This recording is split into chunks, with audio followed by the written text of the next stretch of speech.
Preface to say, I'm posting this BC. I didn't feel I was in immediate danger per se once the encounter was over. I'm just detailing an old and kinda weird experience. So somebody followed me for about an hour. At first I didn't know they were following me. I thought they were what I like to call, road dog, like my road trip buddy going on the same route that I'd inevitably have to part ways with. Nah. I pull into my destination, La DDA, and they pull in behind me. Thankfully I have ADHD and a million things to gather and do before exiting my car, because as I was doing so, they honked at me, motioning for me to get out of my car. I did not, because WTF. I call my sister and explain the situation, and she urges me to drive a few blocks to her job. I put in drive, pull out, and this dude comes after me. At this point I'm realizing what's happening and I start speeding through this town, down alleys, streets that not many people know, speeding, all the while he's on my tail. I pull into the gas station my sister works at, and he also pulls in, facing the store while I'm facing the opposite direction. I park and call my mom.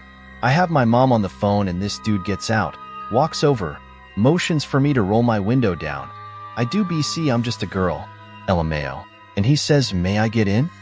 And smiles. The most obscure shit of my life. I laughed uncomfortably and said, no? And rolled my window up. My mom's on the line losing her mind. You need to call the borough police right now. So I'm like, you okay? And I do. They say drive to the station and we will have somebody meet you outside. I'm like, dang, okay, sick, why didn't I think of this on my own? I start on my way. He peels out after me. I literally only had to go 8 blocks, but it was so scary, LOL. I pulled up in front of the station. No officer. What a shock, not one of the 15 officers in this 7,000-person town could come outside. TF. Anyway, it was a parallel park situation. I pull up in front of the spot. Dude blocks the spot, motions for me to keep driving. I literally get the light courage of who even knows. Bruce Lee, IDFK. Anyway, I get as nasty as I can without actually telling this man off, and he sped away. This was at least 5 years ago. I think about it a lot and wish I asked him why he wanted to get in my car.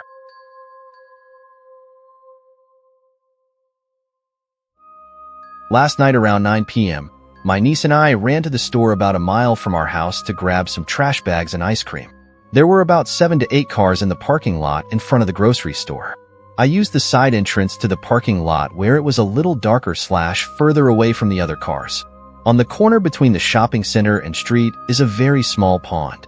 As we were leaving, I pulled up to the stop sign about to turn out of the parking lot and onto the street.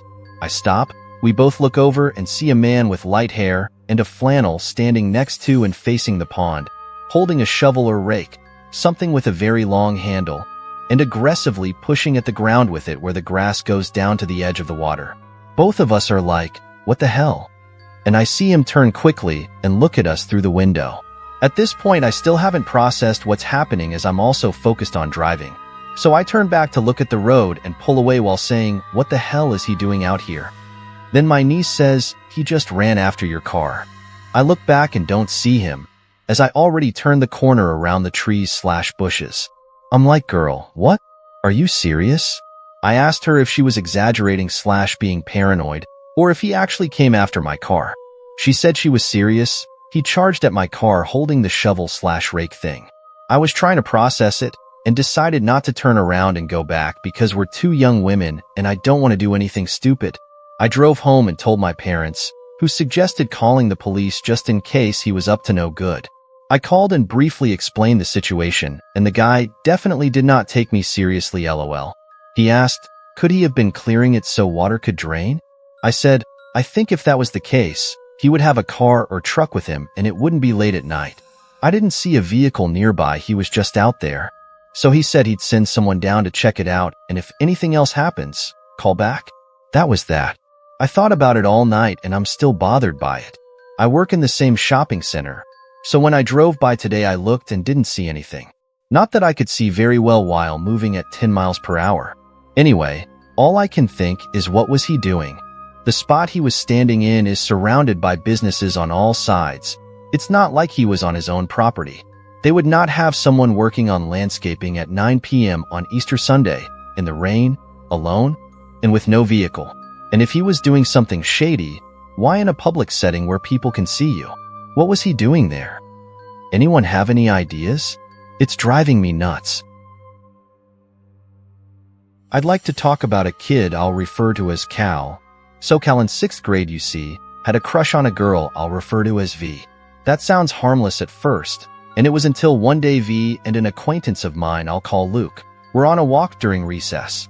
Luke and V are talking, but then Luke looks to his side and sees someone standing there with a blank expression on his face. It was Cal, not hiding behind a tree or anything, just staring dead set at V in particular out in the open. As you'd expect, this freaked the two out, and Luke told Cal to go away, which he listened to. But even after it was made clear that V wasn't interested since he quite literally just creepily watched her, he continued to pretty much stalk V the entire school year. Thankfully, this stopped in 7th grade, but the story doesn't end there though. In 7th grade, Cal was much more chill and stayed to himself most of the time. He even showed me memes in his phone from time to time, from his Discord server of all places. The server was full of a lot of strange-looking accounts, and Cal got annoyed, almost mad when I asked about them. But since I only was around him when he showed me memes, I never paid attention to what else he did.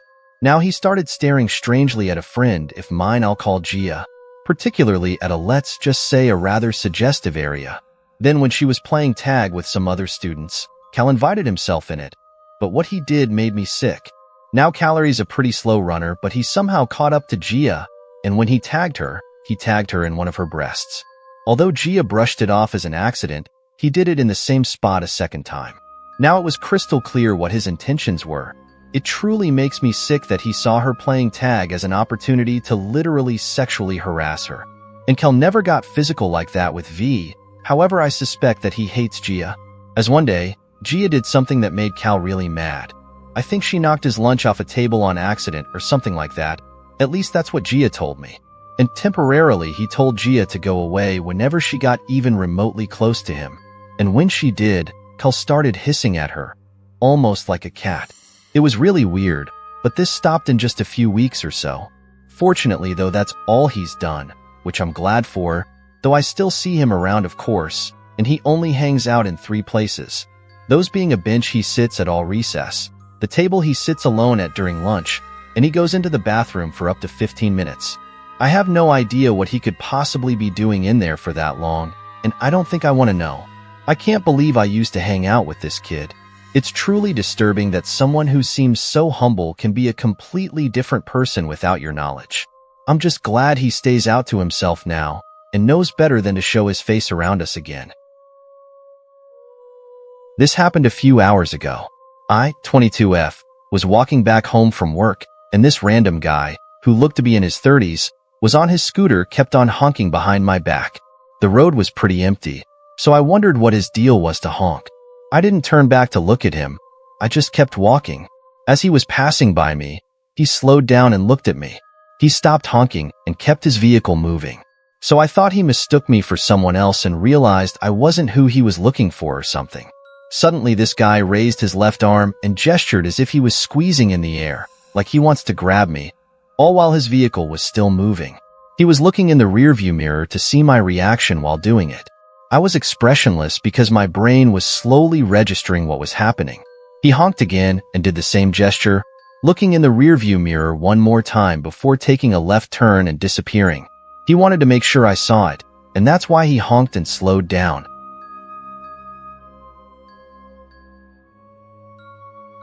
For a little bit of background, I'm a 24F who loves scary stories, horror movies, true crime, etc. It takes a lot to scare me, though I haven't actually experienced many terrifying, life-threatening events, fortunately. On to the story. This was during the middle of August in North Texas summer 2023, so the nighttime temperatures were around 100 degrees. My dad and one of my brothers, who's 11, drove an hour north into the countryside to go stargazing for my brother's scout merit badge. There are some twisty gravel roads in the forest as you approach Black Creek Lake. We got to see a coyote, a deer, and 2 raccoons. We live in a city, so we don't often see such animals. We thought that'd be our excitement for the night. We then finally made it to the recreational park grounds beside the lake. Layout is simple. If you're standing in the round parking lot, then the campgrounds are to the north and west, the lake is south, and the path in and out is east of us. There are no official campgrounds east of this recreational area, which is important for later. We got there around 10 p.m. and set up. We were able to successfully see some stars through my telescope as well as Saturn, which was exciting for us. Throughout this whole time, though, there were two parties, or what might have been one group in the parking lot and surrounding nearby area. One party was kayaking and then later fishing from the boat ramp area west of us. To the north in the lot were two cars. From that direction, we were constantly hearing a loud, irritating voice of a woman who was obviously in a bad mood and didn't want to be there. She continuously cursed at someone or no one in particular, and at one point was mad at someone for taking her keys and obstructing her from driving, which obviously made it sound like she was drunk or under some other influence. At one point in the night, around 11 p.m., we hear someone loudly, sporadically, honk one of the car horns over and over in random patterns. Then we hear the obnoxious woman rudely tell someone to wake up over and over again, then proceeding to hold down the horn for a few seconds at a time and continuing her assault on the horn in our ears. By this point, my family and I are just about ready to leave due to this loud commotion. I personally was fixing to go over there myself and tell her off, but I knew that probably wasn't the best idea. I definitely didn't want to put myself and my unborn baby in any danger. Then, for about 20 to 30 minutes, we were able to watch the stars in relative peace with little noise coming from the other two parties. Fortunately, none of these people were directly involved with what happened next, but it may have been the cause of it. Just before midnight, we packed up our stargazing stuff and got in the car. Now, the gravel path to exit is up a slight hill or slope, meaning from the parking lot, you can't see past where the path goes up and around a couple trees. We drive up the hill, and just as the headlights came back down to illuminate the path in front of us and the trees to our right side, it was right then and there that we see a man, wearing only black shorts and no shirt. The timing was straight out of a horror movie to just suddenly see someone out of nowhere. He was in his late 20s or 30s and had short dark hair. Just as the light hit him, he was standing and walking right there, just to the right of our car in front of us at a very close distance, only a couple feet away. Guy had been walking towards our direction, and upon seeing us quickly raised both his arms to flip us off with both hands. He keeps his hands and arms raised, and is quickly and loudly saying something to us with anger or something in his voice. We couldn't understand what he was saying though, since we had the radio on, and all this happened quickly. The second the man saw us, he started walking toward our car faster. My dad was driving slowly initially to avoid the agitated man, thinking he might need help. My dad in a confused voice says, "What is he doing?" But I just reply with, "Nope, go, go, go." And we sped off. I knew that this was not a situation where we needed to stick around and ask questions. It freaked me out a little imagining what would have happened if the guy had reached the car a few seconds later if we hadn't sped off. I'm not very familiar with my dad's car, and it scares me that I might have ended up pressing the wrong button to lock my door, and the guy could have opened it and done who knows what. We left and never had anything else happen, but we did wonder who that guy was and where he came from. The direction he was walking from had no official campgrounds, only the forest. Maybe he lived in one of the scattered houses in the woods we'd passed by on our long journey. I wondered why he had been walking in our direction, toward the recreational area. My best theory is that he wanted to confront the group that had been honking the horn and waking up the entire forest, but upon seeing our car leave, maybe he thought it had been us making the racket. Even if that's not it, or the man needed help, which is not likely considering his reaction to us, I couldn't help but feel a sense of danger. I hope that no harm came to those other two parties that night.